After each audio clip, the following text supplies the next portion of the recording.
નમસ્કાર દર્શક મિત્રો, હું જપન શાહ, કાનમ એક્સપ્રેસ ન્યૂઝમાં આપનું સ્વાગત છે. જોઈએ આજના મુખ્ય અને મહત્વના સમાચાર. જંબુસર તાલુકામાં અતિક્રમણ મુદ્દે ફરી એકવાર વિવાદ ઉગ્ર બન્યો છે. ભરૂચ જિલ્લાના જંબુસર શહેરના જલાલપુરા વિસ્તારમાં આવેલા ચીની ફળિયામાં રહેતા વાઘેલા સમાજના આશરે 49 મકાનો અંગે વર્કઅપ મિલકતનો દાવો ઉઠતા પરિસ્થિતિ તંગ બની છે. મળતી માહિતી મુજબ જલાલપુરા વિસ્તારમાં આવેલા ખાડકુવા મસ્જિદની જમીન પર આ મકાનો બાંધવામાં આવ્યા હોવાનો દાવો કરવામાં આવી રહ્યો છે. આ મામલે વકીલ દ્વારા નોટિસ પાઠવાતા અહીં વસવાટ કરતા હિન્દુ પરિવારોમાં ભયનો માહોલ સર્જાયો છે અને કેટલાક પરિવારો સ્થળ છોડવાની તૈયારી કરવા માટે મજબૂર બન્યા હોય તેવું જાણવા મળ્યું છે. આ ઘટનાને પગલે જંબુસર શહેર ભારતીય જનતા પાર્ટીના શહેર પ્રમુખ મનનભાઈ પટેલ પીડિતોના સમર્થનમાં આગળ આવ્યા છે. તેમનું કહેવું છે કે વર્ષ 2001માં પણ આ જ પ્રકારનો કેસ કોર્ટમાં દાખલ થયો હતો, પરંતુ પુરાવાના અભાવે તે કેસ રદ કરવામાં આવ્યો હતો. હવે વર્ષો બાદ ફરીથી આ મુદ્દો ઉઠાવવામાં આવતા સ્થાનિકોમાં શંકા અને અસંતોષ ફેલાયો છે. મનનભાઈ પટેલે જણાવ્યું કે હિન્દુ પરિવારોને પલાયન કરાવવાનો આ એક કાવતરું છે, જ્યારે પીડિતોને કાયદેસર મદદ પૂરી પાડવામાં આવશે અને આ નોટિસનો પણ યોગ્ય જવાબ આપવામાં આવશે. બીજી તરફ પીડિત પરિવારોનો દાવો છે કે તેઓ છેલ્લા 4 પેઢીએથી આ વિસ્તારમાં વસવાટ કરે છે અને અચાનક સ્થળ ખાલી કરવા માટે આ પ્રકારનું દબાણ કરવામાં આવી રહ્યું છે. આ સમગ્ર મામલે હવે પ્રશ્ન ઉઠે છે કે શું પીડિત પરિવારોને ન્યાય મળશે અને આ વિવાદનો કાયદેસર ઉકેલ કેવી રીતે આવશે? સ્થાનિક સ્તરે તણાવની પરિસ્થિતિ વચ્ચે પ્રશાસન શું પગલાં લે છે તેના પર સૌની નજર ટકેલી છે. રિપોર્ટર જપન શાહ, જંબુસર. પટેલ, જંબુસર શહેર ભાજપ પ્રમુખ. આપણે આજે જોઈ રહ્યા છે કે સમગ્ર ભરૂચ જિલ્લામાં એવું ચાલી રહ્યું છે કે વકફના નામે હિન્દુઓને દબાવવા, ધમકાવવા અને પલાયન કરાવવાની વૃત્તિ ચાલી રહી છે. એનો આજે જીવતો જાગતો ઉદાહરણ અહીંયા આપણે જલાલપુરા ચીની ફળિયામાં જોઈ રહ્યા છે. આજે 2022માં કોર્ટે ખારાકુવા મસ્જિદનો દાવો ફગાયા પછી કોઈ પુરાવો ખારાકુવા મસ્જિદ રજૂ ના કરી શકી તો કોર્ટે દાવો ફગાવી નાખ્યો.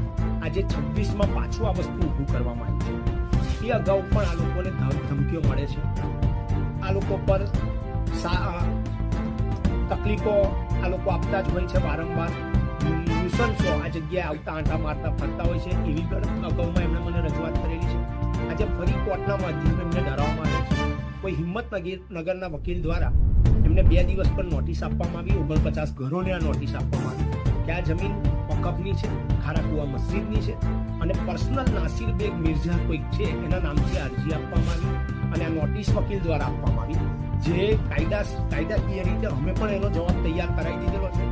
અને આ રીતે ધમકાવવાનો આ ગરીબ લોકો રહે છે, રોજ કમાઈને રોજ ખાનારા લોકો રહે છે. કેટલી સુવિધાઓથી આ લોકો વંચિત છે. ભૂતકાળમાં પણ અહીંયા આગળ રોડ રસ્તાનું પ્લાનિંગ નગરપાલિકા દ્વારા કરવામાં આવ્યું, છતાં પણ નગરપાલિકાને એવું લખીને આપવામાં આવ્યું કે આ જગ્યા ખારાકુવા મસ્જિદની છે, કામ નહીં કરવું.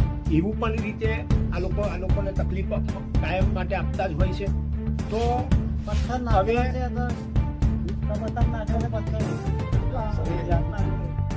તો મિત્રો આ બધા ગરીબ લોકો છે અને અમની પર આવી રીતે વારંવાર કોઈને કોઈ પ્રકારે તકલીફમાં રાખવા અને એમને એટલા હેરાન પરેશાન કરવા કે આ જગ્યા છોડીને જતા રહે એવા ચોક્કસ ઈરાદાથી આવા કૃત્યો કરવામાં આવ્યા છે.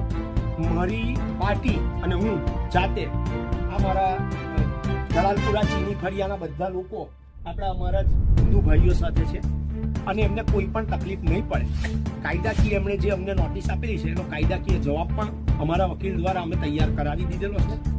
અને અમે આ લોકો પાસે આકારણી પણ છે.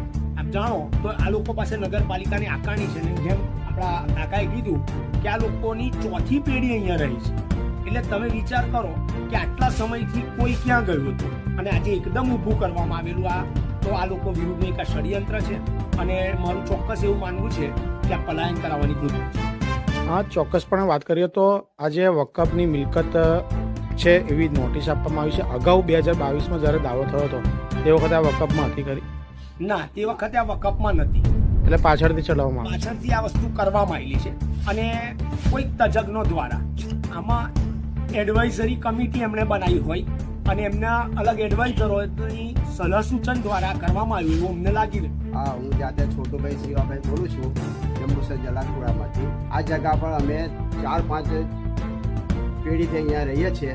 આની અંદર જે પાછળ છે તે અમારી પર વોટનો દાવો થયેલો હતો કે આ લોકો અમારી મસ્જિદની જગા છે, મસ્જિદની જગા છે એવું કહીને આ લોકોએ વોટ કર્યું.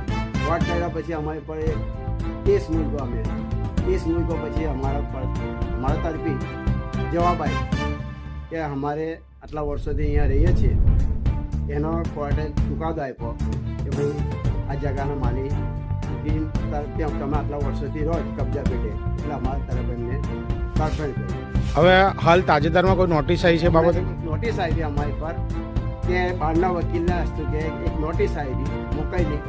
એ નોટિસ પછી આવીને જોઈ વંચાઈ તે પછી અમે લોકો પછી એના પરતાવે કે કાર્યવાહી કરી હતી કે આ લોકો હવે ધમકાઈને ફટકાઈ દગો કરીને મને મીઠી ગમે ધમકી આપીને હારવાનો પ્રયત્ન કરી.